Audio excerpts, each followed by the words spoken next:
We have Booster Gold. Booster Gold. Yeah. He's semi well known, but not there yet. Not mainstream. No. And he's always been kind of like that, like comedic relief character almost, where nobody takes him seriously ever. Booster Gold. His first appearance was in 1986 in his own book. Huh. Which is surprising. He came out with his own comic book.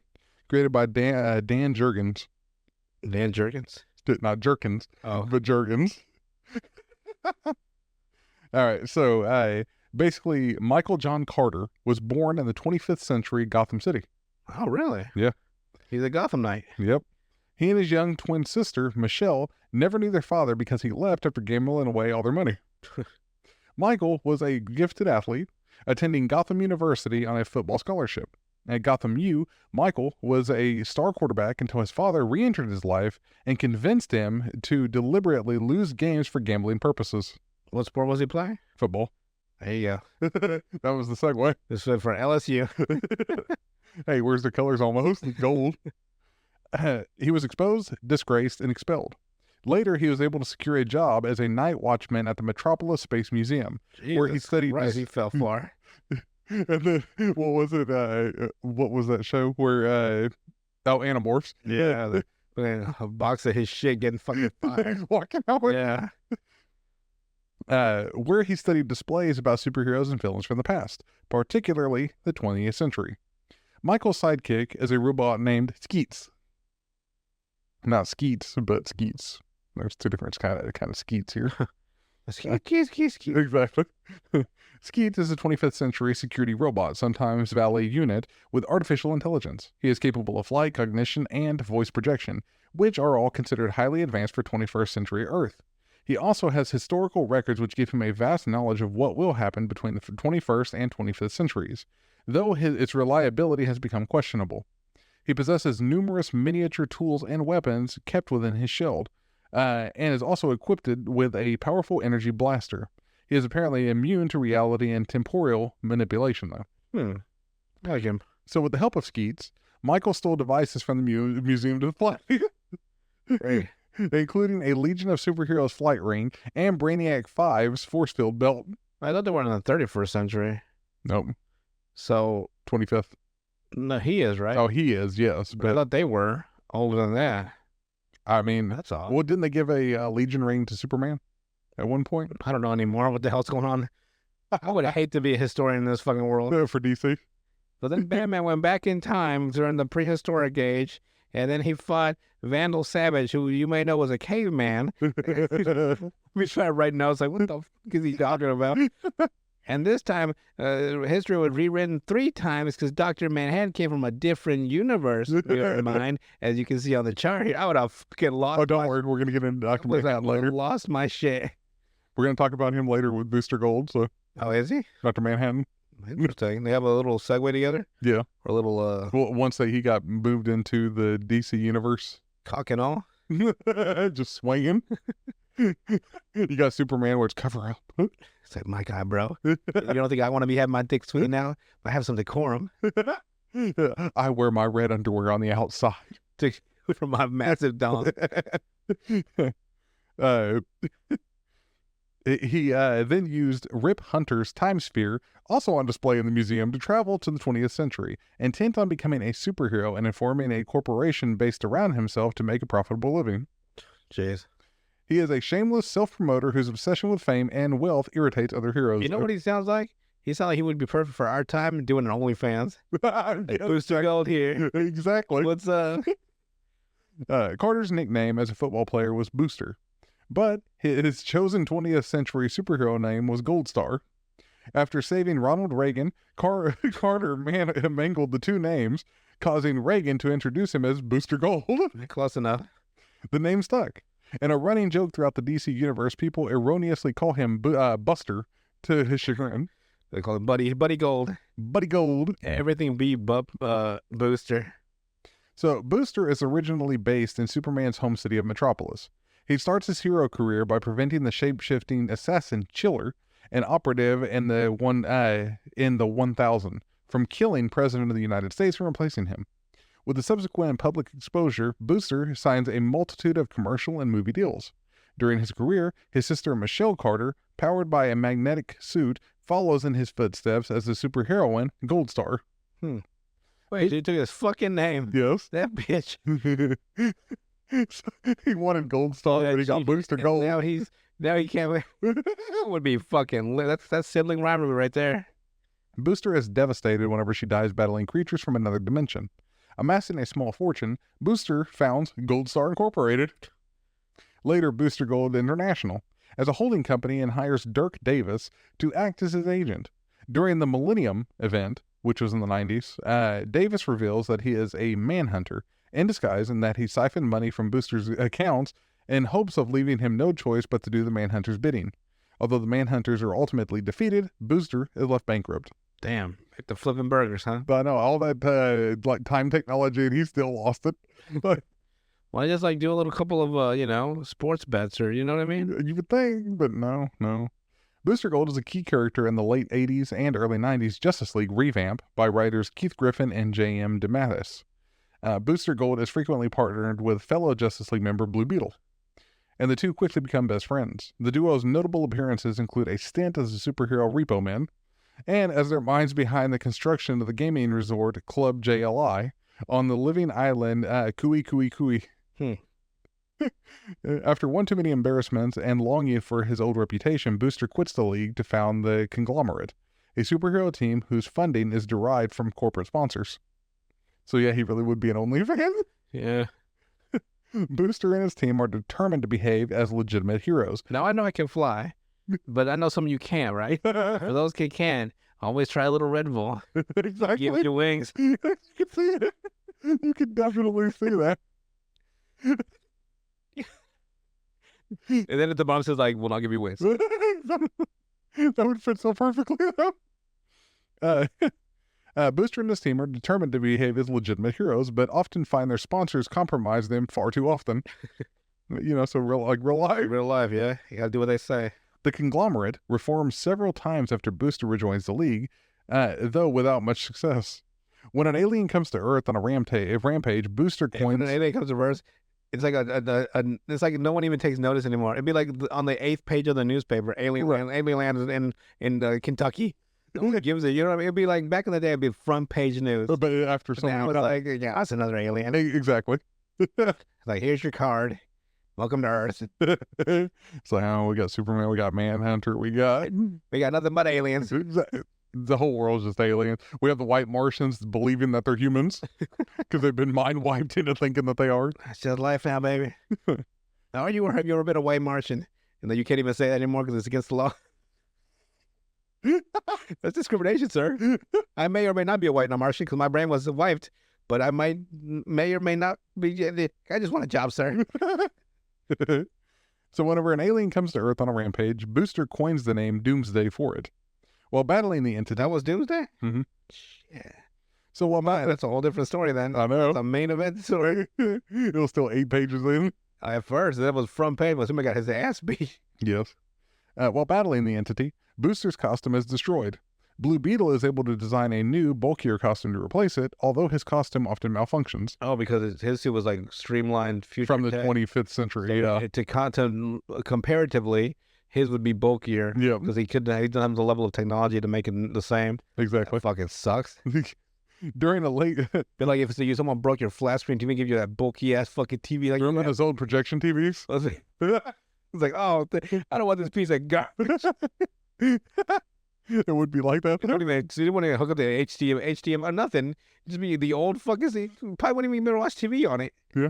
Jesus, I'd be mad as hell. Do you remember those old projection TVs? I remember all those horrible TVs. Or what about the like table, like TV set where it was like wooden and had the speakers built into it, and You know what my favorite one was? The fucking TV VCR combo. oh yeah, where's the little It was TV? all connected together. Yeah, I used to be able to copy stuff off of that because you could copy whatever we was watching on top at the bottom, and then it ate one of my fucking Blockbuster DVDs, and like it's one of the cat versus dog ones, or one of those old movies. yeah. And I just took it back to the Blockbuster. They never said anything about it. It's not the first time. Like I fucked it up. I fucking rolled it back up, closed it in, and I just set it back. They didn't say jack shit. It was the next person that is like, It's like, what the fuck? I can't watch cat versus dogs. Or is it dogs versus cats? You know that weird with the white cat? I think it That's was. a super villain. Yeah, where the dogs are like secret agents. Yeah. More shit from the years on by. It's almost like trying to remember Agent Cody Banks. Oh God, fucking Frankie Muniz. Yeah. Yeah. So Blue Beetle is able to design a new, bulkier costume to replace it, although it does often malfunction. During a later battle with Devastator, a servant of the Overmaster, Booster is nearly killed and loses his arm. Again, Oh, Blue shit. Beetle comes to his aid, designing a suit that acts as a life support system in addition to replicating the powers of Booster's previous costumes. The suit also includes a cybernetic prosthetic for his lost arm. Jeez. So he got fucked up. He gives him an even bulkier arm because he can't make one the normal size. It's like twice his size. After the Justice League falls apart, Booster Gold then joins Extreme Justice, a team led by Captain Atom. While a member of this team, Booster makes a deal with the supervillain Monarch, who fully heals Booster's wounds so that he can once again remove his battle suit. Booster dons a new costume created by Blue Beetle. Skeets acts as its own computer system controller, who aids Booster and is able to take control of the costume if Booster is rendered unconscious. Following the disbanding of Extreme Justice, the suit is destroyed. Professor Hamilton subsequently creates a new one based on the designs of both the original 25th century costume and the energy containment suit Superman was wearing at the time. This costume is apparently later tweaked to resemble Booster's original costume more closely, though. Nice. After the events depicted in the limited series Identity Crisis, you remember Identity Crisis, in which Sue Dibney is murdered, Gold retires briefly, but then helps Blue Beetle discover who is manipulating Cord Industries. Booster is badly injured, again, in an explosion at Cord's home, and it is revealed that his companion Skeets has been dismantled for its 25th century technology by the Checkmate organization. Shit. Yep. In the OMAC Project Limited series, Booster Gold gathers the old Justice League International heroes to investigate Blue Beetle's disappearance. At the series' end, he is ruined physically and emotionally, having destroyed much of his gear in the fight against the OMACs. He has seen his friend Rocket Red die in battle. He discovered that another friend, Maxwell Lord, is responsible for killing Blue Beetle, and that, in fact, Lord always hated metahumans and superheroes. Damn. In a moment of self-reflection, he realizes that only he had bothered to recall more of what it was history in his native era. He might have been able to warn his friends about it. Giving a farewell kiss to the forehead of his wounded teammate Fire as she lay in a hospital bed, he drops his trademark goggles to the floor and leaves, saying only that he has decided to go home, implying his return to the 25th century. So has he always been able to go back? I think so, yeah. He's always been able to time travel back. That's good. In Infinite Crisis, Gold resurfaces in the ruins of the Justice League Watchtower on the moon, alongside with Skeets. Again, branded as a criminal in his time for hijacking historical records. Well, yeah, you fucking stole. He went back and You jacked would- some shit. You would think it'd be more protected Yeah. under more watchful eyes than these fucking artifacts of immense power. And he was just like one night watchman. Yeah. And he just fucking injected all. Just took it all and left. Not only that, but the robot program for law enforcement helped him out. So you might want to check his programming. So whenever Skeets fails to locate the absent Martian Manhunter, Booster searches for Jaime Reyes, the new Blue Beetle, whom he promptly takes to the Batcave. Booster tells Batman the subject of the stolen records. Batman never finds Brother Eye, but Booster implies that with Jaime's aid, they can succeed at this. The mission is successful, and Booster plays a pivotal role in the destruction of the satellite. So Booster actually does help out a little bit. Nice. In the aftermath of Infinite Crisis, Superman, Batman, and Wonder Woman temporarily retire their costumed identities, and remaining heroes attend a memorial for Superboy in Metropolis. Booster attends the memorial, but whenever Superman, Batman, and Wonder Woman do not arrive as he expects, he suspects his robot sidekick Skeets is malfunctioning and becomes hysterical. After Skeets reports other incorrect historical data, Booster searches fellow time traveler Rip Hunter's desert bunker for answers, finding it littered with if I could even talk to be nice, enigmatic scrawling notes. Booster finds photos of himself and Skeets surrounded by the words "his fault," with arrows pointing towards them. Like hundreds of photos of him in the shower for some reason. Like, what the? Following the events of 52, Him just taking his shit. Just photos of him just. That would be the weirdest. What the fuck? like the arrow still saying your fault, His fault. His fault. Booster returns to his second solo series with the first Arc 52 pickup. Booster puts in a request to the Justice League that they admit him and the group begrudgingly decide to monitor him over the following week. However, Rip Hunter informs Booster that history has become malleable after Mr. Mind's rampage and earlier damage to the timeline. Then we have Blackest Night. So, in the tie-in to the Blackest Night event, Booster faces Ted Kord, who has been reanimated as a Black Lantern. Oh, yeah, I forgot he was dead. Yeah. At first, unavailable due to reliving Ted's funeral in the past, he returns to meet his ancestor Daniel Carter, only to find the crashed derelict bug at his house. Then he finds the Black Lantern pummeling Jaime Reyes, Daniel, and Skeets. Attacked by him, he removes Daniel and Rose from the scene and heads to Kord Industries to arm himself. He uses a special light gun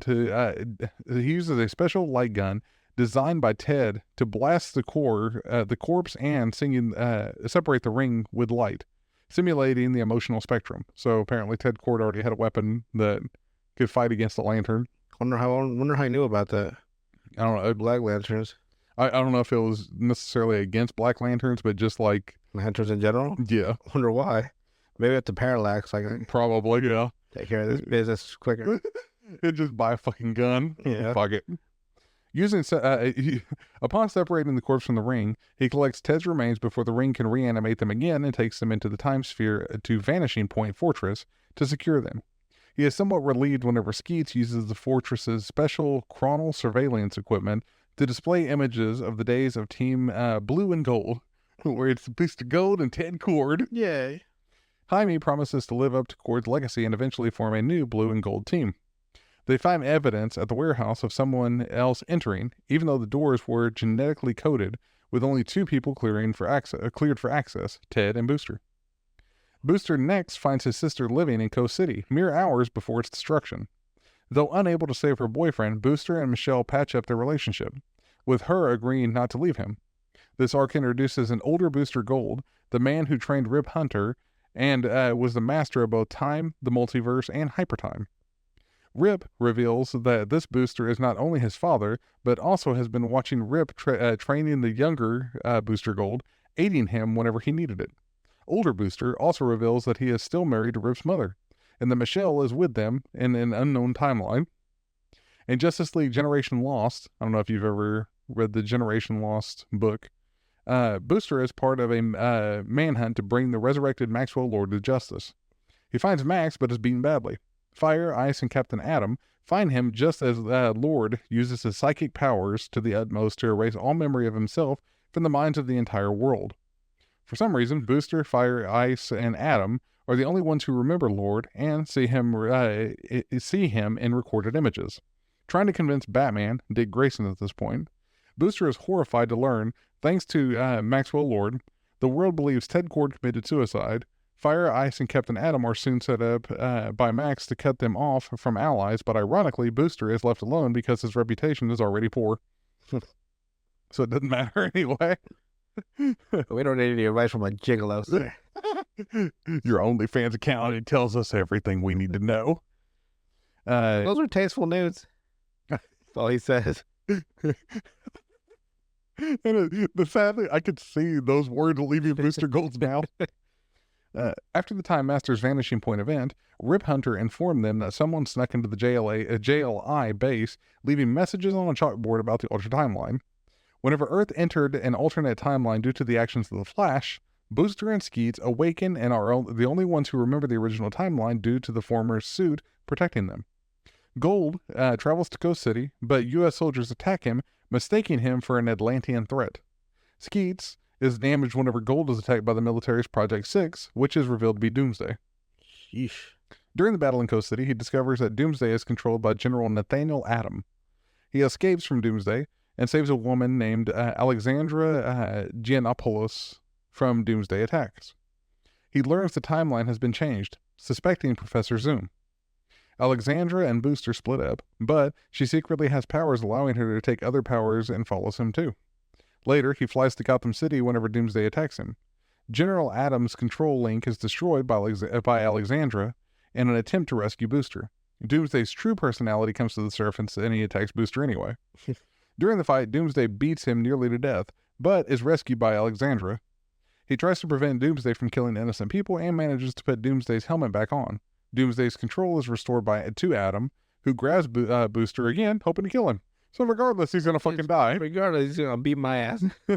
Fortunately, Adam takes him back to the base for interrogation, allowing him to escape whenever the sight of Project Superman causes Doomsday's true personality to resurface again. Alexandra defeats Doomsday by using the control helmet to make Doomsday tear himself apart, subsequently asking Booster to take her with him whenever he restores history to normal. Alexandra subsequently sacrifices herself to save Booster from an Atlantean attack, leaving him to return to the Vanishing Point as history resets without any clear memory of his time in the Flashpoint universe. Before the Time Master's Vanishing Point event, Alexandra somehow appeared in the JLI base and left the messages regarding the altered timeline on the chalkboard before vanishing. So it was her that did it on the chalkboard. How he found this whenever he first appeared in the JLI Watchtower. Oh. In the New 52, Booster Gold appears as part of the new Justice League International series. In the post-Flashpoint continuity, Booster is portrayed with his original glory-seeking personality and is chosen by the UN to lead the JLI due to his PR sense and naivete. He takes his leadership role seriously and strives to become a better hero and role model. So he basically becomes an OnlyFans person. However, despite his best efforts and support from Batman, who officially defers to Booster's leadership after supporting Booster for leader, the JLI falls apart due to a string of attacks against the group that leave members killed or wounded. Despite his best attempts to bring in new members, Booster later watches in horror as a hero OMAC betrays the team and inflicts more carnage, including teleporting Blue Beetle to the homeworld of the villainous Reach species. In the end, Booster is confronted with what appears to be an older version of him, an agent of Argus, who warns his present self to prevent Superman and Wonder Woman from dating. Cock block him. Purely designed to cock block Superman. Failure to prevent it without explanation would cause Booster Gold to cease to exist. Wait, what the fuck was that going to do with Booster Gold? What the? If I don't get him laid, I'm fucked for life. What is he, fucking Marty McFly in Back to the Future? Right. What the fuck is going on? As the JLI monitor reveals Superman and Wonder Woman kissing, the future Booster disappears. What? So wait, if they do make out, If they do get together, he disappears. So he can't have him. Wait, He's got a cock block Superman. what the fuck is going on? The present day Booster disappears moments later. Argus director Amanda Waller orders Kronos to search for the contemporary Booster through time, but Kronos is captured by the secret society before carrying out his mission. The older Booster Gold mysteriously reappears in other timelines like 19th century Gotham City. The older Booster clarifies he's not an older version of the New 52 Booster, but an older version of him from a universe which has ceased to exist. So he's from the original? Right, instead of the New 52. Oh, because he's got mastery over multiverse and all that? Yeah. Okay. Yeah. The older Booster is sent careening through the timeline, eventually meeting up with his sister Goldstar, who is in a version of Metropolis which has been sealed in a bubble by a godlike version of Brainiac from an alternate universe. Wait, so is the older Booster Booster Gold, or is it his dad? It's his original Booster, like the one from the original... Oh, so it's just the original Booster Gold? Right. So his dad doesn't exist in this universe anymore? Apparently not. I'm so confused. I know. Time travel, don't you love it? Yeah. New 52 Booster is held captive by Brainiac. Brainiac threatens to kill Michelle unless the younger Booster gives up the location of Vanishing Point, which he concedes. Of course he does. It's like, it's almost like... Here it's in my back pocket. The older Booster knows this could lead to the end of the multiverse, setting up the events of Convergence. In the Part 2 Convergence, Booster Gold, Booster is found by a pre-Flashpoint Rip Hunter on Skartaris, where the older Booster and Goldstar are in prison on the planet Telos, where Brainiac has gathered cities from across the history of the multiverse. The New 52 Booster and Rip released them both. Hunter tells the older Booster that he has not traveled through the timeline, but through the cities in the planet, which were now chronological anomalies that he was in conflict with, and his body absorbed so much time travel radiation that he was aging rapidly and dying. Jeez. The aged pre-Flashpoint Booster transports again and encounters the 0 Hour, Ted Cord. God dang. So he's like traveling, bouncing Yeah, around through shit. everywhere. Booster explains to Cord that he has led a good life, married, and had a son. Rip, the New 52 Booster, and Michelle find him, and Rip forces the New 52 Booster to take his father into the raw chronal field contained at the Vanishing Point to cure him. Pre-Flashpoint Booster, Booster's body is destroyed, but he is reborn as Wave Rider, an all-knowing cosmic time traveler. And we talked about Wave Rider during the 0 Hour event. The guy that didn't do jack shit. Yeah. Wave Rider then emerges on Telos in the final issue of Convergence, along with the New 52 Booster and Gold Star, to bring back Brainiac, to bring back Brainiac, and they convince him to save the multiverse from its immediate destruction. Brainiac then sends the 0 Hour Parallax and Pre-Flashpoint Superman to the conclusion of the Crisis on Infinite Earths to avert the original Crisis event, which restores many of the classic worlds in the multiverse. Holy shit. That's a lot, ain't it? I thought Infinity or Crisis on Infinity Earths, that TV show, Yeah. or the 3-movie thing Was convoluted, yeah. yeah, like that shit. Like apparently it ended with them just having one timeline. Yeah. They destroyed everything else. They found a machine that was so powerful that it was able to, because the antimatter was winning no matter what they did. Yeah. So that they decided to sacrifice the immortal Wonder Woman, because in one universe she was completely immortal. Yeah. She'll be alive beyond anybody, and she sacrificed her life for the machine to create a universe where every other multiverse is like a part of that one, where like they're all like pieces of the same. Right. Or like the one Batman, right, has like a little bit of every single Batman in every multiverse ever. Yeah. Even though it's just one this time. So they all just they open this portal up and they all walk in. So every other fucking storyline of the animated series, all those movies, shows, TV, Are erased. they're all good. It's only one timeline now. God. I mean, Bad. it's called a reboot, a soft reboot apparently. Yeah. And what else? Basically, James Gunn is taking over the animated stuff too, that he wants to connect into the live action stuff, with the Creature Commandos being the first. So I guess we'll see. Well, last little bit on this. Alternate versions of Booster Gold and Blue Beetle, as they were prior to Countdown to Infinite Crisis, appear in the pages of Justice League 3000 number 14, where they're awakened from a 1,000-year suspended animation by Takron Galtos in the 31st century. According to Keith Griffin, they're J.M. DeMantis and my Blue Beetle and Booster Gold, is what he says. They're his Blue Beetle and Booster Gold. Okay. Then in 2016, DC Comics implemented another relaunch of his books called DC Rebirth, after the New 52. Yeah. Which restored its continuity to form much of its what was prior to the New 52. Booster Gold and his robot partner Skeets returned in Action Comics number 992. And that was the last we've seen of him. Okay. So he's got a long history, but, well, I'd say long, but long for comic book. Right. Like not Batman long, but the 80s to now is long. pretty good. But yeah. Man, that's wild. He's been in it for a bit, huh? He has. He really has. His abilities include his powers that are granted by his suit anyway. Superhuman strength, speed, endurance, and durability. Extended longevity. Force field generation. Energy blast via his gauntlets. Enhanced senses via his visor. Time travel and the flight ring via the flight ring. He also is an expert athlete and a hand-to-hand combatant. Expert athlete. Mm-hmm. Since he was a football player. I don't know why you... expert athlete. That's kind of a... Like at what point would you need... Well, because He played in high school. a little bit of college, got fucking expelled. Right. Like, Dad ruined his life. So I don't know if I'd consider that professional or like expert, but I got to come pro. if you were just to put like not expert athlete, but if you were to put like professional athlete, Then I would know he was that good, yeah. you would know he's okay, but he's not necessarily expert. Like the word expert on there is a little Oh, like elite. it's hanging a little bit of his career right there. Elite athlete. Could have been a running back for the Miami Dolphins. That word expert's doing a lot of lifting there.